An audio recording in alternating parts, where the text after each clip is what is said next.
नमस्कार, ईटीवी के ख़ास प्रोग्राम अधूरे ख्वाब में आपका स्वागत है। मैं हूं महफूज आलम। आज हम बात करेंगे बिहार के सबसे बड़ी अक़लियती आबादी वाले किशनगंज के कोचाधामन विधानसभा क्षेत्र के हालात के बारे में।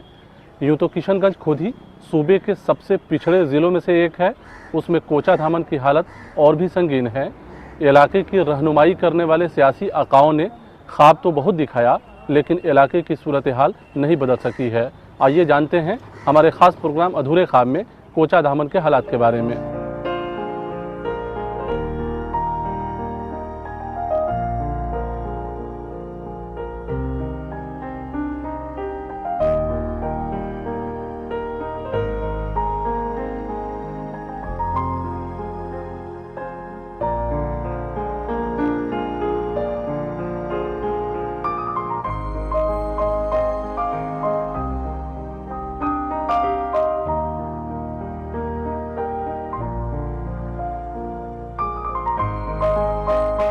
ये किशनगंज का कोचाधामन विधानसभा क्षेत्र है। इलाके में 70% आबादी अक़लियतों की है। यहाँ से चुनाव जीतकर जाने वाले लोग भी अक़लियती समाज के ही रहे हैं, जो इस तबके की रहनुमाई करने का दावा करते आए हैं। लेकिन तस्वीर देखिए, आज़ादी के इतने दिनों बाद भी ये इलाका विकास की रोशनी से कोसों दूर खड़ा अपने हाल पर आंसू बहाता नजर आता है। सूबे में हुकूमत बदली तो इलाके की सड़कों की हालत भी बदल गई, लेकिन लोगों की समाजी जिंदगी में कोई बड़ा फर्क नहीं आया। तालीमी, समाजी और आर्थिक एतबार से हाशिए पर खड़ी ये आबादी आज भी सियासी पेचोखम में ही अपनी हसरतों और आरजुओं को दबता हुआ महसूस करती है।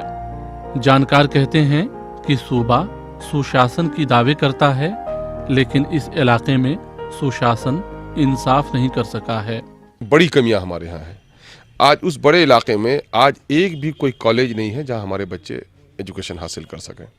हॉस्पिटल का आज तक हॉस्पिटल है अपनी जगह पर, कई सब सेंटर्स बने हैं, लेकिन डॉक्टर और नर्सेज का इतना वो है, किल्लत है कि आज औरतें बुनियादी तौर पर जो खासकर जच्चगी का मसला है, उसमें आज भी औरतों के इंतकाल होने की सरह अच्छी खासी हमारे यहाँ है। यूँ तो सूबे में कायम होने वाली सभी सरकारें अक़लियत नवाजी की दावे करती रही है, लेकिन सूबे के अक़लियत बहुल इलाकों की खस्ताहाली सरकारी दावों की धज्जियां उड़ाती है। ये किशनगंज जिला है, 4 विधानसभा क्षेत्र हैं।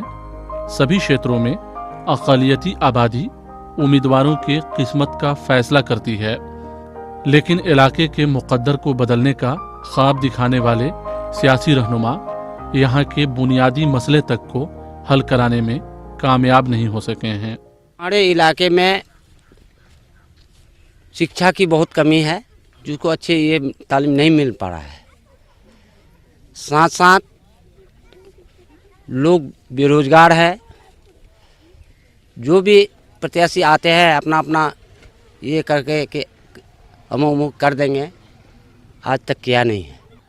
हालांकि सच्चर कमेटी की रिपोर्ट के बाद मुस्लिम बहुल ऐसे इलाकों में अक़लियतों के विकास के नाम पर दर्जनों स्कीमें चलाई जा रही है, लेकिन स्थानीय लोग कहते हैं कि सरकारी स्कीमों का बहुत ज़्यादा फ़ायदा इस समाज को नहीं हो पाता है।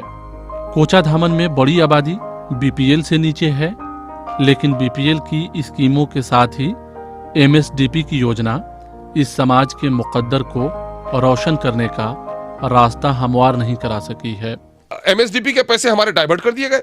हमारे एमएसडीपी का कुछ काम हुआ है तो आज एमएसडीपी का टेंडर जो लोग काम किए हुए, स्कूल की बिल्डिंग बनाई, आज तक स्कूल की बिल्डिंग का ताला नहीं खुला, बच्चे वहां बैठ नहीं पा रहे हैं। ये लोग शरारती एक तबका है बैठा हुआ नौकरशाहों का, जो लोग नहीं चाहता है कि माइनॉरिटी और दलित का अपलिफ्टमेंट हो। राजधानी पटना से सैकड़ों किलोमीटर दूर इस इलाके के मसले पर हमेशा बहसें होती है, कॉन्फ्रेंस होता है, सेमिनार होता है, नेता बड़ी बड़ी बातें कहते हैं, अल्फाज का जादू चलता है, तालियां भी बजती है, लेकिन पटना से उन शब्दों की मिठास इलाके के कड़वे सच को मीठा नहीं बना पाती है। अगर इस सिलसिले में दिए गए संजीदा भाषणों का जादू यहाँ तक पहुँचा रहता तो तस्वीरें खुशियों का एहसास कराती, लेकिन समाज के जानकार कहते हैं कि चुनाव के समय हमेशा वादे तो किए जाते हैं पर काम नहीं होता है। देखिए, कोचाधामन जो विधानसभा है ये शुरू से राजनीति का अखाड़ा है बना है, और पूरे किशनगंज लोकसभा में अगर आप देखें तो कोचाधामन ही एक ऐसा जगह है जहां पर बड़े बड़े नेताओं को भी धूल चाटना पड़ा है। वहाँ की जनता इस तरह से आक्रोश में है कि विकास की किरणें वहाँ तक आज तक नहीं पहुँच पाई। नेता लोग तो बोलते हैं बहुत कुछ लेकिन करते कुछ नहीं है। नेता लोगों का कहना क्या है, वो तो जो पाता है बोल देते हैं। जब करने में के समय आता है तो वो बोलते हैं कि भाई मेरा तो यहाँ ऐसी सरकार बनी, वहाँ ऐसी सरकार बनी, सेंट्रल में दूसरा, बिहार सरकार में दूसरा, तो हम कैसे करेंगे। इन इलाकों में नेताओं की गाड़ियां भी दनदनाती रही हैं, लेकिन ये नज़ारा तब दिखाई देता है जब मौसम चुनाव का होता है और सियासी दलों को वोट की ज़रूरत होती है। फिर वक्त गुजरते जाते हैं, काम के इंतज़ार में लोगों की उम्मीदें टूट जाती है और दोबारा चुनाव के मौसम में वही वादे दोहराए जाते हैं। चुनाव के टाइम में बहुत सारे नेता यहाँ पर आते हैं और आने के बाद हम लोगों को तरह तरह के ख्वाब दिखाते हैं कि आपके इलाके में AMU बन जाएगा और उसका काम शुरू हो जाएगा, आप लोग हमको वोट दीजिए। मगर जब इलेक्शन ख़त्म हो जाता है तो हम लोगों ने देखा कि आज 5 साल से AMU का नेता सब आकर के भाषण देता है, मगर यहाँ पर एक भी काम नहीं हुआ है।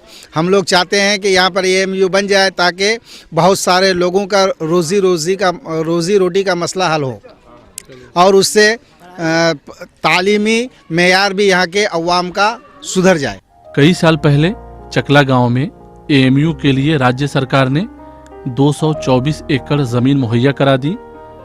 फातिमी कमेटी की रिपोर्ट पर AMU का ये ब्रांच खुला। पहले जमीन के मामले पर खूब सियासत होती रही, लेकिन जमीन मिले भी कई साल हो गए और AMU बनाने का काम शुरू नहीं हो सका है।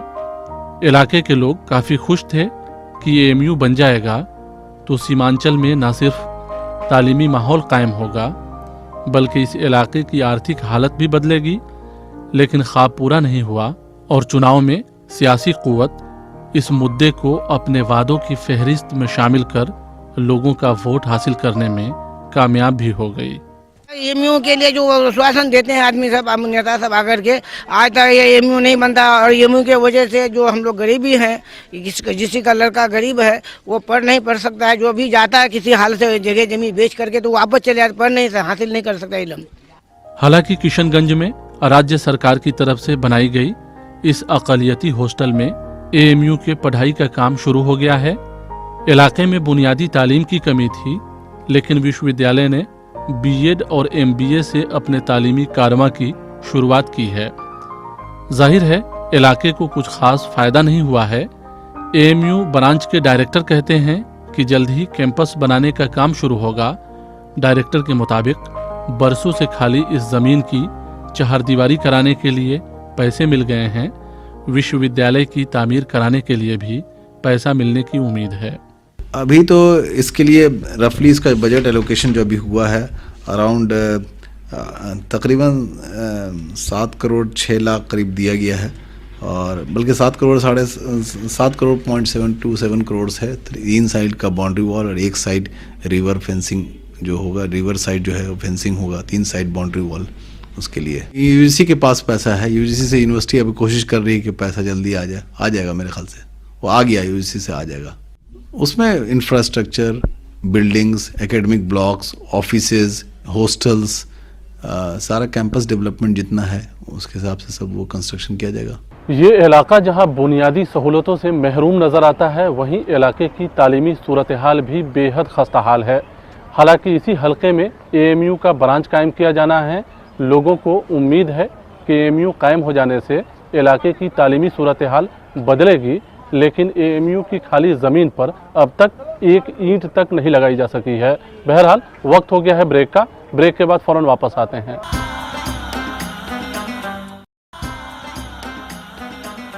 ब्रेक के बाद एक बार फिर से आपका स्वागत है। हम बात कर रहे हैं कोचाधामन विधानसभा क्षेत्र के हालात के बारे में।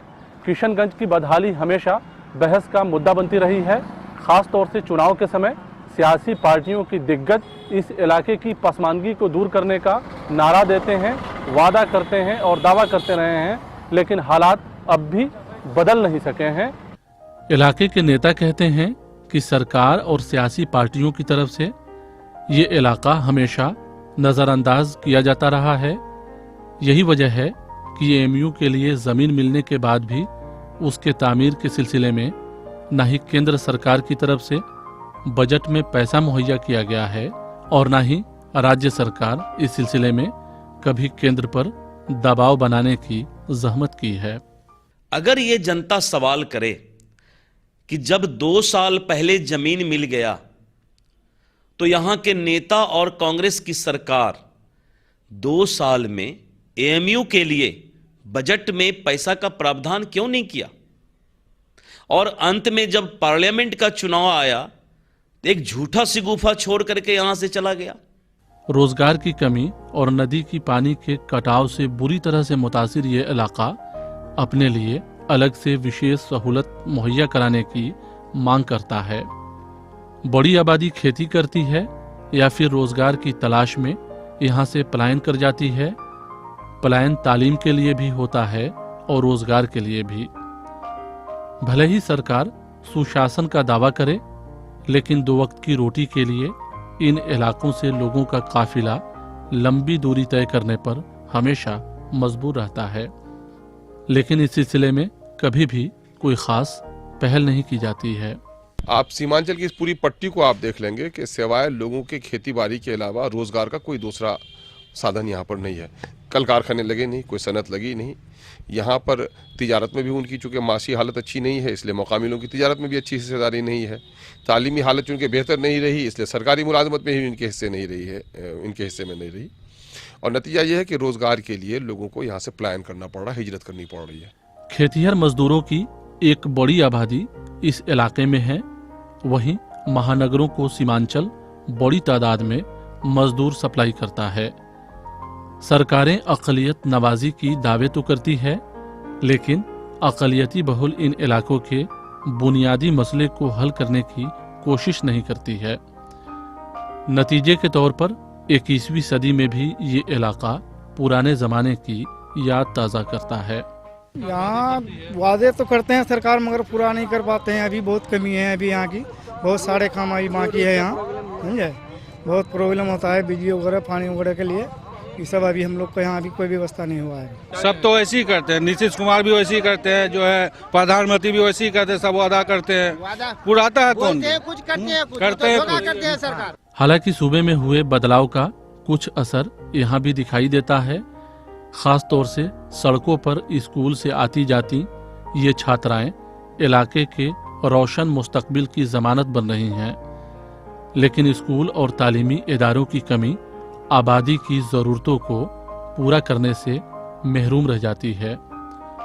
उधर पैसों की तंगी और जागरूकता के अभाव के चलते बड़ी आबादी अपने बच्चों को छोटी उम्रों में ही काम पर लगा देती है, लिहाजा इलाके में तालीमी माहौल कायम नहीं हो पाता है।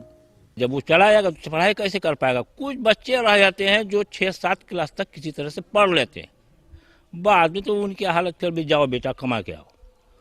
और सरकार का जो भी प्लान होता है वो जो कहाँ से कहाँ आके वो रुक जाता है ना, क्या पता ही नहीं चलता है। किशनगंज से कोचाधामन जाते हुए सड़कों की हालत अच्छी नजर आई, लेकिन अंदरूनी हिस्से में पहुंचते ही सड़क अपनी बेबसी की कहानी बयान करने लगे।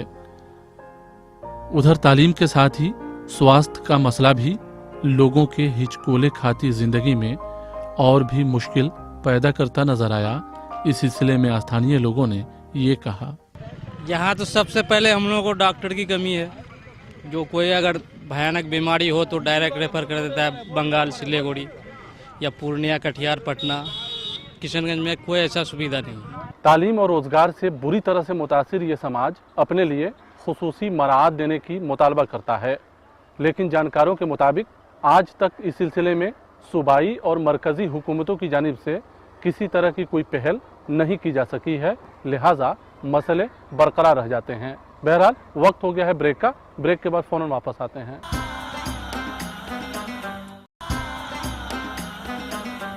ब्रेक के बाद एक बार फिर से आपका स्वागत है। हम बात कर रहे हैं कोचा धामन विधानसभा क्षेत्र के हालात के बारे में। ये इलाका MSDP स्कीम का भी हिस्सा है। बड़ी आबादी अक़लियतों की है। सरकार की तरफ से अक़लियतों के विकास के लिए दर्जनों योजनाएं चलाई जा रही है, लेकिन जानकार कहते हैं कि अक़लियती तबके तक सरकारी स्कीमें पहुंच नहीं पाती है और बहुत ज़्यादा फ़ायदा इस तबके को नहीं मिल पाता है। इन इलाकों में अक़लियतों के विकास के लिए MSDP की स्कीम चलाई जा रही है, लेकिन जानकारों के मुताबिक ये स्कीम पूरी तरह से लागू नहीं है। उधर इस सिलसिले में सियासी नेतृत्व भी पूरी तरह से खामोश रहता है। नतीजे के तौर पर अक़लियतों के विकास के नाम पर खर्च करने का करोड़ों रुपए का मंसूबा ज़मीन पर नहीं उतर पाता है। खास बात यह भी है कि इस स्कीम के पैसे भी बंदर बाट होते रहे हैं। ऐसी कोई स्पेशल मॉनिटरिंग नहीं होती है। MSD के पैसे आए साहब, उन पैसों का क्या हुआ, बंदर बाट हुआ, काम हुआ नहीं हुआ, बैठना चाहिए। ये काम करने के लिए लोग तैयार नहीं हो रहे हैं। MSDP पर अगर इंक्वायरी यहाँ कराया जाए तो हमें लगता है कि अभी यहाँ पर 1 दर्जन पदाधिकारी और जेल चले जाएंगे। तो इसलिए MSDP पर तो बहुत ही विस्तृत जांच करने की आवश्यकता है। ये मदरसा रहमानिया है। 3 साल पहले इस इदारे में MSDP की स्कीम के तहत कई लाख रुपया का सामान आया। इस कार्टून में लेबोरेटरी के सामान, कंप्यूटर और बच्चों को आधुनिक शिक्षा दिलाने के लिए किताबें रखी हैं, लेकिन मदरसे के लोगों को कार्टून खोलने की इजाज़त नहीं है। अंदाज़ा लगाइए MSDP स्कीम से लोगों को क्या फ़ायदा होता होगा। 3 साल से इस डब्बे में मदरसे के लिए सामान रखा है, लेकिन उसका इस्तेमाल आज तक नहीं हो सका है। MSDP का जो मकान बना वो काबिल इस्तेमाल नहीं है। अभी कुर्सियां यहाँ इनकी रखी हुई हैं, कंप्यूटर के सामान रखे हुए हैं। क्या सरकार जो दी है, सरकार का जो पैसा लगा है, ये रखने के लिए या फिर इस्तेमाल करने के लिए? इस सिलसिले में मदरसे के लोगों ने कहा कि बच्चों के सहूलत के लिए उन्हें सामान तो मुहैया कराया गया है, लेकिन उसे इस्तेमाल करने की इजाज़त नहीं दी गई है।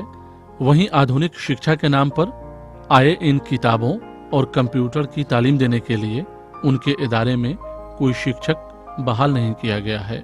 लिहाजा 3 सालों से कार्टून के डब्बे में रखा ये सामान अब खराब होने लगा है। उसी पर बस नहीं है, ये इमारत भी MSDP की स्कीम से बनवाई गई है, लेकिन उसके इस्तेमाल की भी इजाज़त नहीं है। कई सालों से खड़ी ये इमारत भी अब अपनी चमक खोने लगी है। इस्तेमाल क्यों नहीं करते? इसलिए कि अब तक उसका जो ठेकेदार है वो न मदरसा की कमेटी को घर अभी सौंपा है, न सामान सौंपा है, न उसका स्टाफ दिया है। अभी उसके लिए कंप्यूटर का स्टाफ चाहिए सिखाने के लिए और उसका टीचर चाहिए, वो कुछ भी नहीं आया है। तो ये कैसे इसको MSDP से फ़ायदा लोग उठा पाएंगे? साफ है कि सरकार की ये मेगा स्कीम एक तो लागू नहीं हो पाती है, और जहां काम किया भी जा रहा है वहां इस तबके को उसका कोई फ़ायदा नहीं मिल पाता है। जाहिर है ऐसे में अक़लियतों के विकास का नारा सिर्फ बयानबाजी तक ही महदूद रह जाता है और लोगों की न ही समाजी ज़िंदगी बदल पाती है और न तालीमी मुश्किलों का हल निकल पाता है। इक़्तिसादी हालत इतना ख़राब है कि लोग न तो तालीम की तरफ ध्यान दे पाते हैं, न तो यहाँ कोई रोज़गार का कोई जराया उसके पास कायम कर सकता है। अपने से मजबूर होकर के यहाँ से पलायन करके दूसरे इलाके में, दूसरे स्टेट में जा कर के अपना रोजी रोज़गार कमाते हैं। सरकार इस तरफ से तवज्जो दे बाज़ाब्ता कि आखिर जो वहाँ से योजनाएं पास होती हैं और ज़मीन पर नहीं उतर रही है तो ये कहाँ बीच में अटक जाती है, उस पर उनकी तवज्जो रहनी चाहिए। और मुस्तफ़ीज़ीन को, जिनको ये चीज़ें पहुंचनी चाहिए, उन तक पहुंचती है या नहीं पहुंचती है, उस सिलसिले में उनको एक कदम आगे बढ़ा करके वो देखना चाहिए कि भाई ये मुस्तहिकीन को वो चीज़ पहुंची ना नहीं पहुंची। अगर नहीं पहुंची तो कहाँ ये चीज़ अटक गई। यहाँ के लोग बहुत पढ़ने की जो ये होनी चाहिए एजुकेशन लाइन, वो बहुत हम लोग को मिल नहीं पा रहा है। हम लोग जाकर बहुत दूर 5-6 किलोमीटर दूर जाकर हम लोग पढ़ाई करते हैं। फिर पढ़ाई करने के बाद हम जो कंप्लीट हो जाते हैं, हम लोग की जब सर्टिफिकेट मिल जाते हैं तो फिर उस तरह के हम लोगों को रोज़गार नहीं मिल पाता है। तो फिर उसके लिए हम लोग दिल्ली, पंजाब वगैरह जाते हैं। जो जिस तरह से अगर हम लोग एजुकेशन है तो हम लोग अच्छे इसमें जाकर जॉब करते हैं, और जो बेचारे नहीं पढ़ते हैं, जो नहीं करते तो वो जाकर फिर लेबर के जैसे काम करते हैं। इन सब के बावजूद कोचा धामन के इन इलाकों में बदलाव की आहट महसूस की जाती है। ख़ास तौर से बच्चियां स्कूलों की दहलीज तक पहुंचने लगी है। इलाके के अंदरूनी हिस्से में जमीन पर बैठकर ही सही, लेकिन छात्र अब तालीम हासिल करते नजर आते हैं। जानकार कहते हैं कि बहुत हुए चुनावी वादों पर एतबार, अब खुद अपनी हालत बदलनी चाहिए। फाका ही सही, लेकिन बच्चों को पढ़ाना चाहिए। कहते हैं तरक्की की राहें इल्म की दुनिया से होकर गुजरते हैं। इलाके में मुश्किलें बहुत है, लेकिन हौसला भी मजबूत होने लगा है। बाहर काम करने जाने से लोगों ने दुनिया की तरक्की देखी है। अब अपने इलाके में भी कुछ करना चाहते हैं, बनना चाहते हैं, अपने ख्वाबों को हकीकत में बदलना चाहते हैं।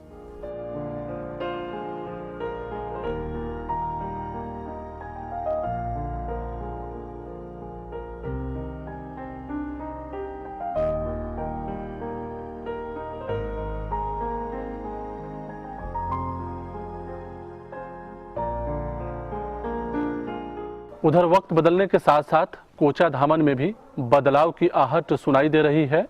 बड़ी आबादी यहाँ से पलायन कर जाती है, लिहाजा उसका भी असर इलाके पर पड़ता है।